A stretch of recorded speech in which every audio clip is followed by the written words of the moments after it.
नमस्कार दोस्तों। तो लास्ट वाली क्लास में हमने प्रेसिपिटेशन टाइट्रेशन स्टार्ट कर दिया था। इसका इंट्रोडक्शन, कंसेप्ट, एग्जाम्पल इसके बारे में पढ़ लिया था और इसके साथ साथ बेसिक रिक्वायरमेंट पढ़ लिए थे, लिमिटेशंस पढ़ लिए थे। आज हम पढ़ेंगे प्रेसिपिटेशन टाइट्रेशन के मेथड, यानी कैसे करेंगे।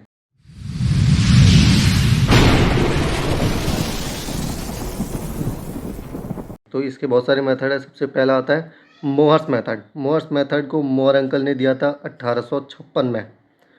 इसमें पोटेशियम क्रोमेट का यूज़ किया जाता है एज एन इंडिकेटर, और इसमें हालाइड्स को मेनली डिटरमाइन किया जाता है, जैसे क्लोराइड और ब्रोमाइड। इसमें प्रिंसिपल क्या होगा, इसमें डायरेक्ट टाइट्रेशन इन्वॉल्व होती है हालाइड्स का AgNO3 के साथ, यानी हालाइड का जैसे क्लोराइड, ब्रोमाइड, इसका डायरेक्टली AgNO3 यानी सिल्वर नाइट्रेट के साथ टाइट्रेशन डायरेक्टली कर लिया जाता है न्यूट्रल सॉल्यूशन में। और इसमें इंडिकेटर यूज़ करते हैं पोटेशियम क्रोमेट। पोटेशियम क्रोमेट का इंडिकेटर तो यूज़ करते हैं, लेकिन कॉन्सिस्टेंट में 5% वेट बाय वॉल्यूम वाला लेते हैं और 0.5 ml यूज़ करते हैं इंडिकेटर को। और फिर इसके बाद एंड पॉइंट डिटरमाइन किया जाता है ब्रिक्स रेड कलर के सिल्वर क्रोमेट के प्रेसिपिटेशन को ऑब्जर्व करके। इसमें रिएक्शन कैसे होगी, NaCl, ठीक है, NaCl में क्लोराइड प्रेजेंट है या नहीं, सोडियम क्लोराइड में क्लोराइड प्रेजेंट है या नहीं, इसको हम डिटेक्ट करते हैं। तो AgNO3 यानी सिल्वर नाइट्रेट के साथ रिएक्शन कराएंगे तो हमारे को मिलेगा NaNO3 यानी सोडियम नाइट्रेट अलग, और AgCl यानी सिल्वर क्लोराइड के प्रेसिपिटेट अलग। ये वाइट कलर के प्रेसिपिटेट होते हैं।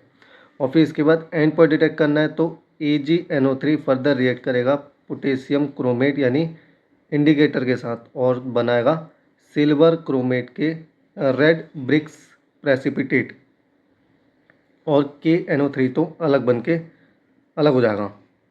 अब इसका प्रोसीजर यानी करते कैसे हैं, करते कैसे है, देखो ये इसको छोड़ो, मैं बताता हूँ तुम्हें। ये थोड़ा ऐसे इधर उधर लिखा पड़ा है, लेकिन एकदम बढ़िया से बताता हूँ। तो पहले लेंगे हम कोनिकल फ्लास्क। कोनिकल फ्लास्क में जो बनाते हैं वो होता है एनालाइट। एनालाइट यानी जिसमें हमें स्टडी करनी होती है, जैसे मान लो सोडियम क्लोराइड पे स्टडी करनी है कि सोडियम क्लोराइड में क्लोराइड प्रेजेंट है या नहीं, प्रेजेंट है तो कितने अमाउंट में है, ठीक है। तो एनालाइट हमें तैयार करना है। कैसे करेंगे, सोडियम क्लोराइड लेंगे और उसमें सॉल्वेंट डाल देंगे और न्यूट्रल सॉल्यूशन बन जाएगा, ठीक। सॉल्वेंट कौन सा होगा, न्यूट्रल वाला होगा। NaCl का सॉल्यूशन बन गया, उसमें फिर पोटेशियम क्रोमेट के इंडिकेटर डाल देंगे। कितना डालते हैं, 0.5 ml, 5% वेट बाय वॉल्यूम वाला 0.5 ml इंडिकेटर डाल दिया पोटेशियम क्रोमेट का। अब ब्यूरेट में भर देंगे हम सिल्वर नाइट्रेट। सिल्वर नाइट्रेट को ब्यूरेट में भर दिया, फिर उसको ड्रॉप बाय ड्रॉप नीचे भेजते रहेंगे। सिल्वर क्रोमेट सोडियम क्लोराइड के साथ रिएक्शन करेगा। जब तक क्लोराइड प्रेजेंट है तब तक ये रिएक्शन इसके साथ करता रहेगा और AgCl के वाइट प्रेसिपिटेट बनते रहेंगे। जैसे ही क्लोराइड ख़त्म हो जाएगा, फिर उसके बाद AgNO3 यानी सिल्वर नाइट्रेट फर्दर फिर पोटेशियम क्रोमेट के साथ रिएक्शन करने लगेगा। एक ड्रॉप भी अगर नीचे आएगी क्लोराइड ख़त्म होने के बाद, एक ड्रॉप भी सिल्वर नाइट्रेट की अगर नीचे आएगी, एनालाइट में आएगी, तो फिर ये पोटेशियम क्रोमेट यानी इंडिकेटर के साथ रिएक्शन करने लगेगा और बनाएगा सिल्वर क्रोमेट के ब्रिक्स रेड कलर के प्रेसिपिटेट। और जैसे ये बन जाएंगे तो हमें पता लग जाएगा कि भैया यहाँ पर क्लोराइड ख़त्म हो गया है, अब सिल्वर नाइट्रेट इंडिकेटर के साथ रिएक्शन करने लग गया, ठीक है। तो यही प्रोसीजर में लिखा था, लेकिन प्रोसीजर में थोड़ा इधर उधर पॉइंट लिख रखे हैं इसलिए। अब हमें प्रिपरेशन और स्टैंडर्डाइजेशन करना है 0.1 मोलर AgNO3 यानी सिल्वर नाइट्रेट का। तो प्रिपरेशन पहले करते हैं AgNO3 का 0.1 मोलर।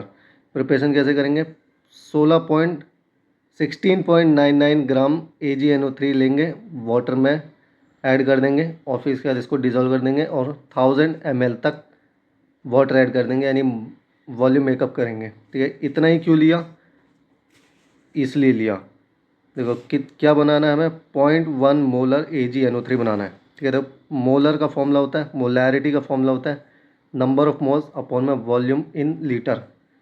नंबर ऑफ मोल्स का फॉर्मूला होता है गिवन मास अपॉन में मॉलिकुलर मास। गिवन मास यानी कितना मास लेना हमें नहीं पता, यानी कितना वेट लेना नहीं पता। Molecular mass molecular mass silver nitrate का होता है 169.87 ग्राम पर मोल इसका मॉलिक्यूलर मास होता है। और वॉल्यूम कितना है 1000 ml यानी कि 1 लीटर ले लिया है।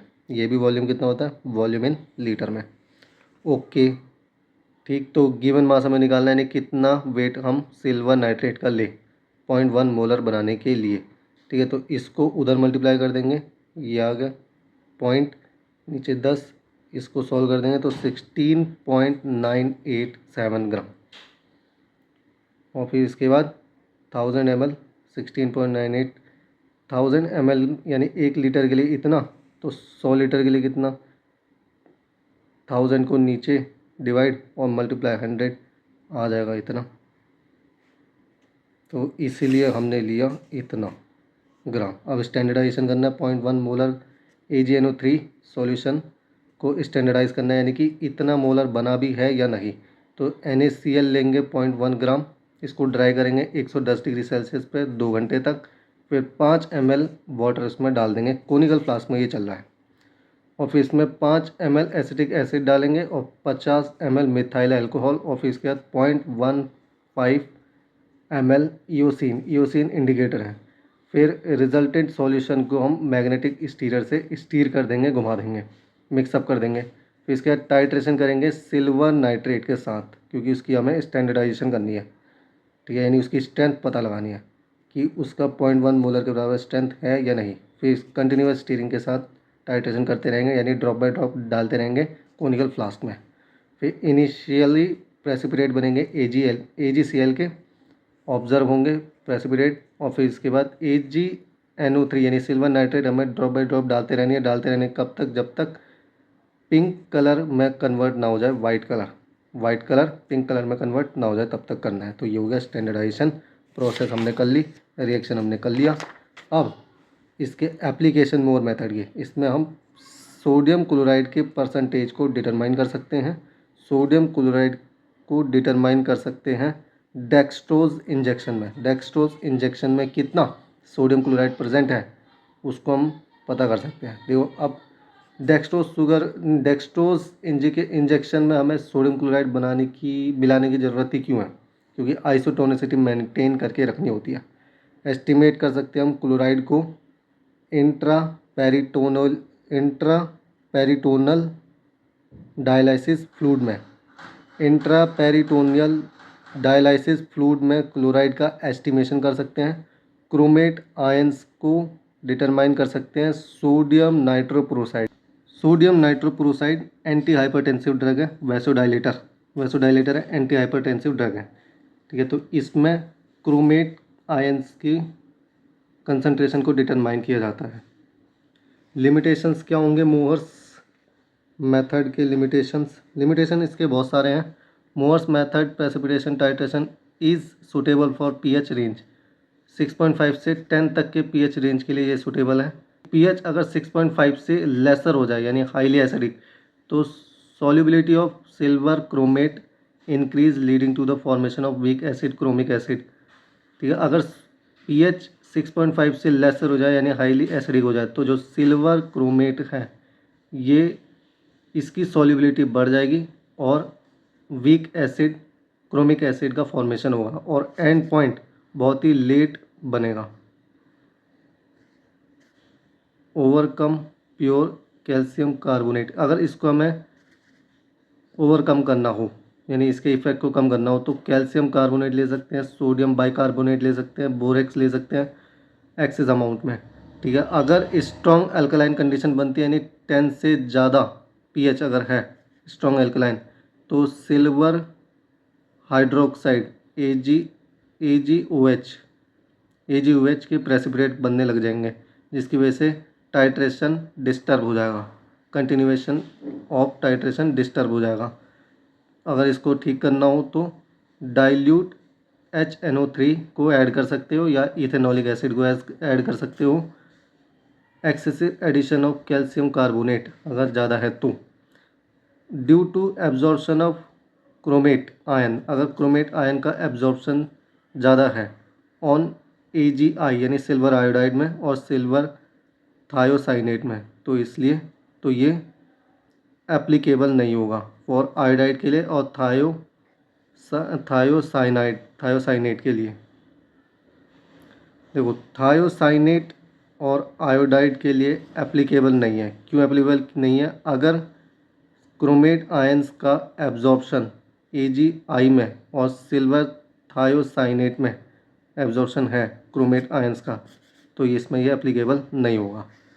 डिटर्मिनेशन ऑफ बेरियम क्लोराइड का डिटर्मिनेशन अगर करना है तो इसके दौरान बेरियम ब्रोमाइड या फिर बेरियम सल्फेट प्रेसिपिटेट बन जाएंगे सिल्वर क्रोमेट के जगह पर, जिससे ये नहीं हो पाएगा। Applicable for room temperature because as increase in temperature solubility of AgCrO4 increases. तो ये हमें रूम टेम्परेचर पर करना होगा। अगर ज़्यादा टेम्परेचर होगा तो ये सॉल्युबल हो जाएगा, सॉल्युबिलिटी हो जाएगी इसकी, जिसकी वजह से हम डिटरमाइन नहीं कर पाएंगे। तो बस आज के लिए इतना ही। अब करेंगे नेक्स्ट मेथड अगली क्लास में।